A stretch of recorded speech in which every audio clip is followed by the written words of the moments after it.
and welcome into Penn Check Sports Network Week 2 of the WPIAL Bracket Show. Tonight we will go over rounds number 2 from 1A through 5A and round 1 in Class 6A. Class 4A and Class 6A have already been decided on who is going to play in the championship, so we'll get to those here in a second. We're going to start off with Class 1A, which went just as expected. The number 1, number 2, number 3, and number 4 seeds all made it to the Final Four. Fort Cherry hosted Neshannock. That final was 36-9, so Fort Cherry made easy work in Neshannock. Next on that side of the bracket, Laurel and Chartiers Houston played, and Laurel again dominated Chartiers Houston 40-21. So Fort Cherry and Laurel are set to play each other, the number 1 and number 4 seed. On the other side of the bracket, the Clairton Bears actually played. Fort Cherry did not host Neshannock. They play at neutral site. Clairton played Jeanette at Franklin Regional, and Clairton, it came right down to the wire. 38-33, Clairton took the win. And on the bottom side of this side, Bishop Canavan played Fraser at Cannon Mac, and this was a total blowout. Bishop Canavan 50-7, so no mercy there to Fraser. So that is it. So Fort Cherry, number 1 seed, will play number 4 Laurel, and number 2 Clairton will play number 3 Bishop Canavan. Whoever wins those games will play in the championship at Acroshore Stadium. We'll now send it over to our bracket analyst for his predictions this week. So if you want to introduce yourself. Hey, it's Rob again. All right. So Clairton's going to play Bishop Canavan at Fox Chapel on Friday night. That's your 2 and 3 seeds. Bishop Canavan's only loss was a Fort Cherry 56-19 earlier in the season. Clairton was on a run, lost their first game of the year to Monty Christian, and rattled off 9 straight. And then they played Monessen in the first round of the playoffs, beat them 50-0. So there was 10 games in a row they gave up 0 points. And they had beaten Jeanette last week. They beat them early in the regular season, like 56-0. But Jeanette actually scored on Clairton first time in, 10 games. And made it close, but still fell short. So between Clairton and Bishop Canavan, I'm taking Clairton. I don't see how that's going to go any other way. On the other side of the bracket, number 1 seeded Fort Cherry with Matt Sieg is playing number 4 Laurel. They're going to be at Hopewell High School for that game. And again, Fort Cherry is just dominated everybody. So I'm going to stick with them, and that should be one heck of a final for 1A at Acroshore next Saturday between Fort Cherry and Clairton. Yeah, I think those two made it last year too. Fort Cherry did take the win. So we'll take a quick break from brackets. We'll like to thank tonight's sponsor of the show, the Selfie Spot AK Valley, servicing the greater Pittsburgh area for all your photo booth needs. Selfie Spot AK Valley can be your birthdays, grad parties, weddings, school dances, and more. We are modern day photo booth, and we can't wait to be your special day. Mention the Penn Check Sports Network for a discount, and go to their website at www.theselfiespot.com. So we'll now move into Class 2A, which same form of bracket. Washington was the only upset so far, but other than that, the 1, 2, and 3 seeds all made it to the Final Four. So we'll start off with, and all these games are at neutral siting. Seton LaSalle played Mohawk, and Seton LaSalle made very easy work, 42-7. So they'll move on. South Allegheny and Washington, the 4 and 5 seeds, the closest game this bracket. Well, actually not the closest game, because Washington actually handled them pretty well, 31-7. Projected to be the closest because, again, the 4 and 5 seed, and they were pretty evenly skilled. But, again, Washington easily took the win there. So Seton LaSalle and Washington will play at Peters Township. Whoever wins will go to the championship. On the other side of the bracket, where Western Beaver and Apollo Ridge faced off. Apollo Ridge is local to the area, but did not go well for them. Western Beaver 41-13 was the final. So again, they are the number 2 seed and honestly probably are projected to go to the championship. Steel Valley and Elwood City faced off, and Steel Valley won 42-6. So Western Beaver and Steel Valley will play, and whoever is the winner of that will also play. Will go to the championship and will also play at Acroshore Stadium next Saturday. That game is at 2 p.m. and 1A is at 11 a.m. All right, here we go. Semifinals. Number 2 Western Beaver against third seeded Steel Valley at Dormont Stadium. I don't know. I had a little bit of trouble picking that, but then again, I was pulling for Elwood City last week as an upset over Steel Valley, and that didn't work out really at all. So moving on, but Western Beaver, their only loss was the Mohawk this year, which was the 8 seed in this bracket. But I'm not seeing a lot of upsets. I know it's only a 2 and a 3, but I'm going to pick Western Beaver. And then on the other side, Washington and Seton LaSalle have already played. Seton LaSalle won 27-14, and Seton LaSalle's only loss this year is the North Catholic, who's the 5 seed in 3A. They lost by like 33, but it is what it is. But I'm going to pick Seton LaSalle in that game, so I'm going to have Seton LaSalle versus Western Beaver next Saturday at Acroshore.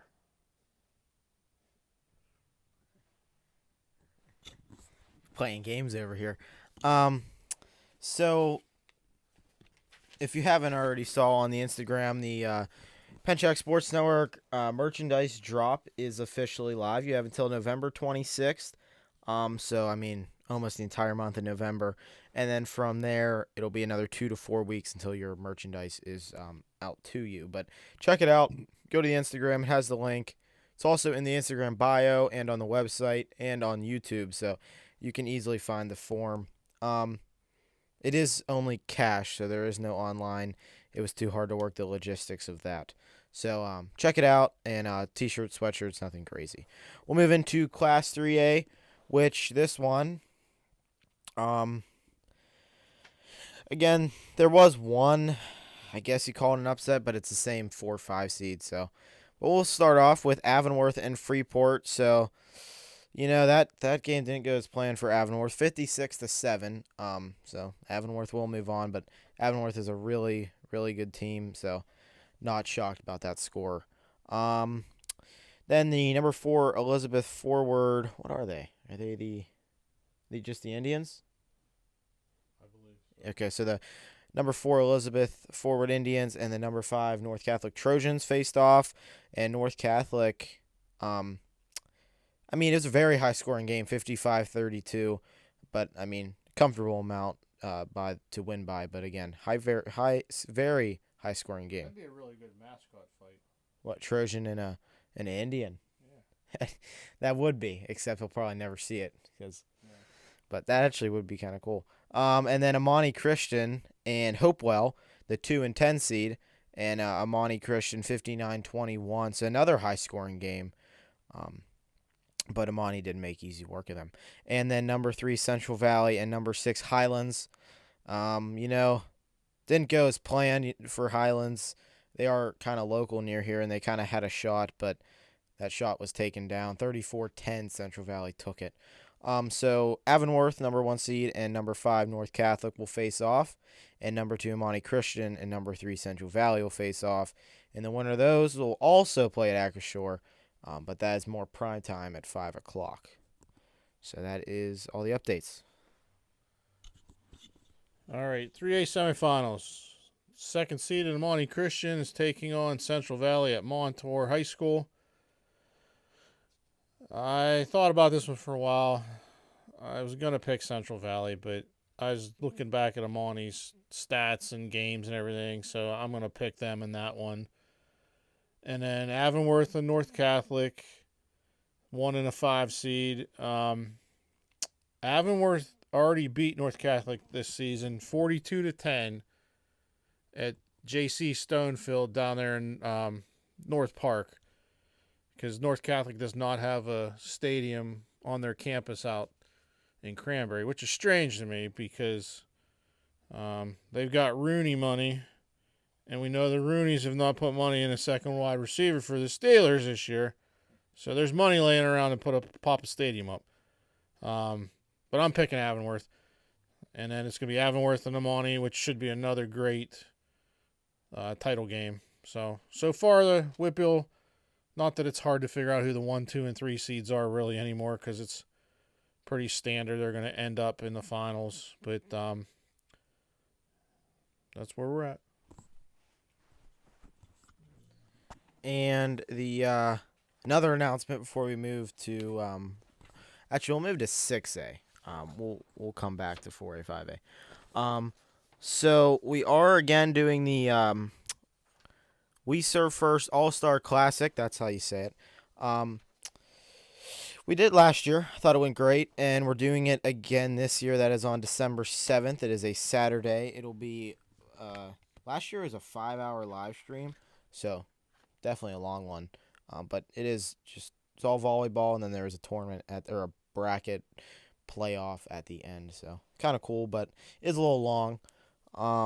It does start at 3:30. So if you are wondering, but it is about a month away. Actually, it's a little short than a month.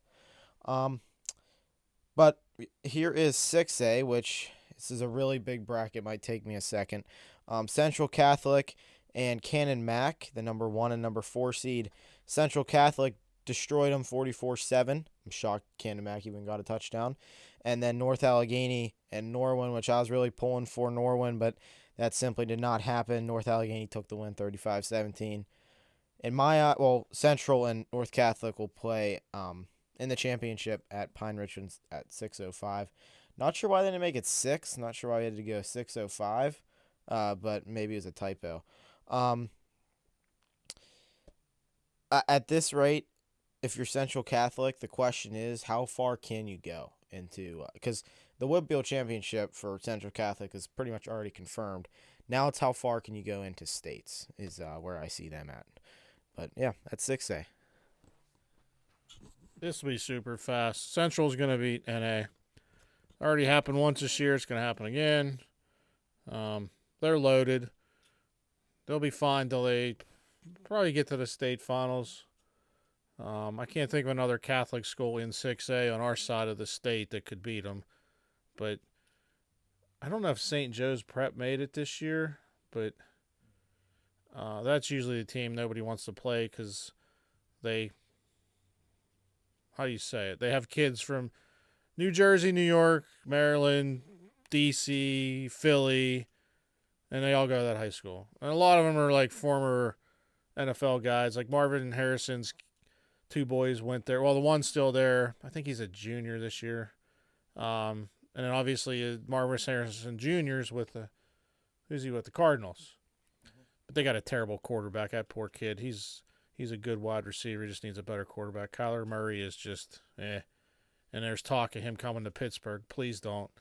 We got the old guy that we didn't need either. So let's make it 2 years in a row of 9-8, baby. All right, here you go, Nate. Well, the issue with that is we got to stop losing because it's going to screw up our path to 9-8. True. 5A? Yeah. All right. So 5A, which is, again, my personal favorite. And this was, I saw this go as expected, but on paper there was some upsets. So first of all, Pine Richland and Shaler faced off, which big task for Shaler being the number 1 seed, Pine Richland coming off a bye week. Just say that wish did not come true at all. 42-10. When I looked, it was, I want to say 35-3 at one point. It might have been close to halftime. I'm not sure. But final was 42-10. So they did get a touchdown, but that touchdown was let by the Pine Richland JV team. So, yeah, that's that for you. And so Pine Richland moves on. Number 4, Penn Trafford, and number 5, Moon, which is my personal favorite game, which is the one I did watch. Moon took the win on a very controversial way. There's video of the guy clearly fumbling. It was out of his hands before his knee hit the turf. But the refs at the moment called it not a fumble. He was down. Went through it. A few plays later, Moon scores a touchdown to make it 20-13. And then from there, I'm pretty sure Penn Trafford was driving the field. I can't remember if it ended on they didn't convert on fourth or if it was a pick. I forget, but one of the two. But it was around the 45-yard line. They turned it over, or through a pick. Not sure. But Moon does move on. So I guess if you're a Penn Trafford fan, I mean, some of them probably think Moon didn't win, but they counted it as he was down, so nothing you do about it. But kind of sucks if you're Penn Trafford, but it's whatever. Peters Township. So on the other side, that Pine Richland and Moon will play on the left side. On the right side, Peters Township and Bethel Park, which this one, it was also kind of a blowout. 42-14, Peters Township took it, but that went as I expected it. And then the game where, I was confused, Woodland Hills and Upper St. Clair. The start of the game, Woodland Hills was up 14-0, and one of those being a lateral to Scoop Smith on kickoff, a kickoff return touchdown, because the kid took it to about probably 15-20, threw it back to Scoop, and then Scoop took the whole way to the end zone. I was like, oh, this is really good. Woodland Hills, it's good. They might win 14-0. It's a good start. Turned it off. Come back on about halftime, 26-14 Upper. So, that didn't go as planned. And then the final ended up being 36-26. So Upper takes the win at the Wolverina. So Woodland Hills for 2 consecutive years cannot make it out of the second round. So we'll see if that ends next year. But they will play Peters Township at Cannon Mac, and then Moon Pine Richland will play at Chartiers Valley. And that has prime time at Acrashore at 8 p.m., the championship. So definitely the best game, and I think I'm excited for it. But, yeah, that's 5A for you. All right, yeah, I went 2-2 in my picks here. I was pulling for PT and Penn Trafford because there's 2 PTs, but Penn Trafford, the original PT, and then Woody High, and then unfortunately they both lost. So we'll have to hear how the Big East is not as on the level as the Allegheny 6 and whatever the heck they call the other one that has Pine in it. It's like mini 6A conference over there, division. But anyways, I'm picking Pine Richland beating Moon, and then I think Peters Township. So it's going to be a rematch of last year's title game, and we'll go from there. This was my favorite bracket until PT and Woody lost. I thought at least one of them would make it. Honestly, I figured they both would, and then hopefully PT would have gave Pine Richland a game, but unfortunately, we're not going to see that. Okay, Nate. And so that wraps it up for 5A. And now the last bracket tonight, the one and only Class 4A. But before we get there, you can tune in next week, which is it is the second to last week of the bracket show. We'll have winners. We'll have winners from 4A and 6A, and then the set to be championship for 1 through 5, excluding 4. Which that'll be a very short episode next week, but it's whatever. We'll move into 4A, which the final 4 took place, so they're already decided. McKeesport and Thomas Jefferson, the 1 and 4 seed, played at Chartiers Valley, and McKeesport didn't even let up a touchdown. They won 28-3, so they move on, or they go to the championship. There's no more moving on. And then Newcastle and Aliquippa, which, in my opinion, Aliquippa was seeded wrong because I'm not sure how the number 7 seed makes the championship because they did end up beating Newcastle 14-0. So very, very low scoring. So the number 7 and the number 1 seed made it. If you're the WPIAL, I'm not sure how that works. You don't usually see such a low seed make it so far.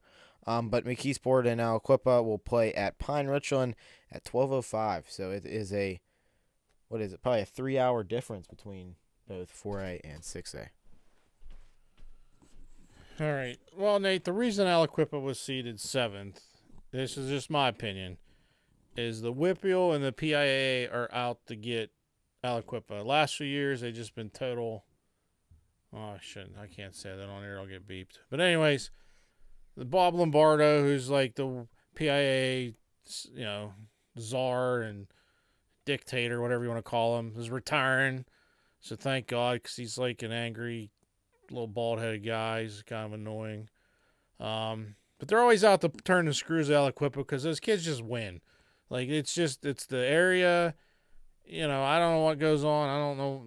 Think they're recruiting because if you've been to Aliquippa, I don't know what you're recruiting, but they just have kids that come up through there, family traditions, and it's a great program.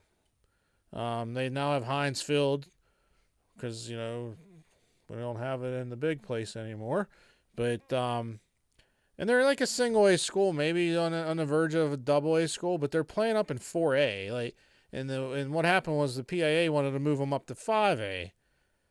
When they did reclassifications a couple years ago because they win too much where they're at. Well, problem is they don't have the depth to compete with a 5A school.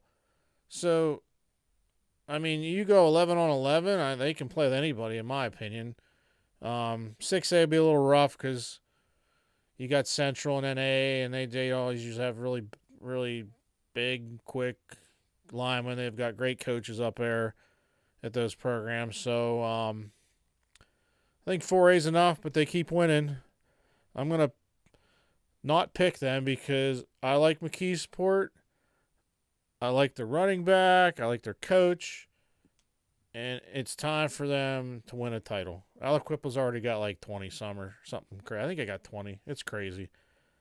I mean, heck, they made the finals like 9 years in a row. So we're going to go with McKeesport as a 1 seed as an upset. All right, Nate. Yeah. But yeah, Aliquippa, their entire route to the championship were total upsets, just because they technically were holding the 7 seed. So that wraps it up for tonight. That is all 6 classifications and the updates for week 2 of the WPIAL playoffs.